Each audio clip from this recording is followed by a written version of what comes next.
我们先接通电源，看它什么故障现象。开机，发现它能开机，但是显示只有一条线，不太清楚，隐隐约约能看见能显示。我们调节一下对比度，发现并不是对比度的事儿，这个可能跟屏幕有关系。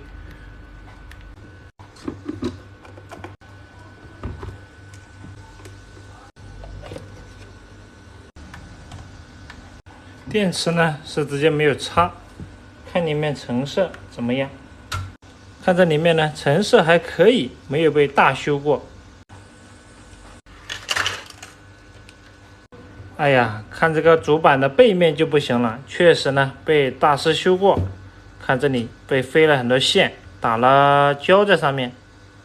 先把它原来飞的线全部拆掉，不要。这个焊接的好像一般性。看样子呢，它烙铁温度控制的没有特别好，把板子呢给焊的有点痕迹了。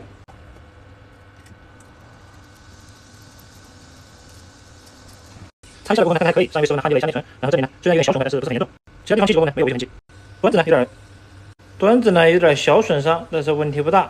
板子呢就焊了一下内存，其他地方应该没动，这里动了一下，问题不大。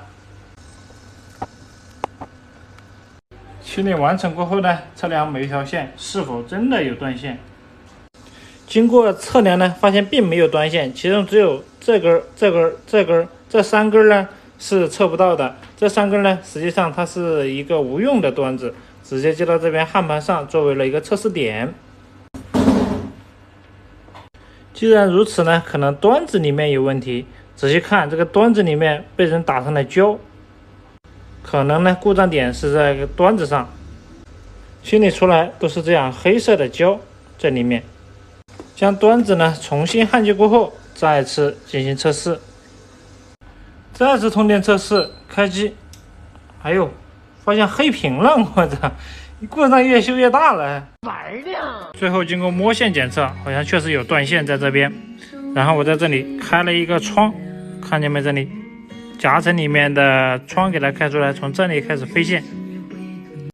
这排窗户啊，起码开了1个小时。最终测到呢，这边的排线是有这1、2、3、4根断了，然后其他的还没测。后来又查出来3根，总共7根，0.1的线飞线完成。清洗一下看看，清洗过后看上去焊的还可以。一共10根线，等我把它盖上滤油就好了，然后再飞往这边的焊盘孔就可以了。好了，这边与端子座已经连接完成。这次我不打算盖滤油，因为怕后面返修，我准备盖705。先把这里拆下来的元件先给它焊接回去。焊接完成，好似从这个芯片底下长了几个毛一样的感觉。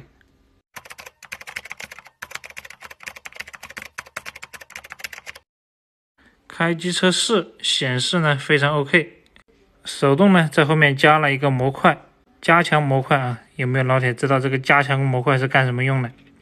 非常牛逼！现在把它装起来进行测试。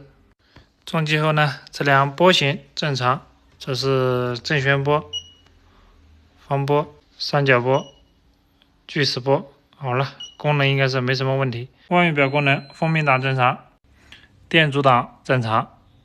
电压档也正常，准不准就不知道了，反正正常，功能正常就行了。好了，到这里维修完成，感谢大家的观看，再见。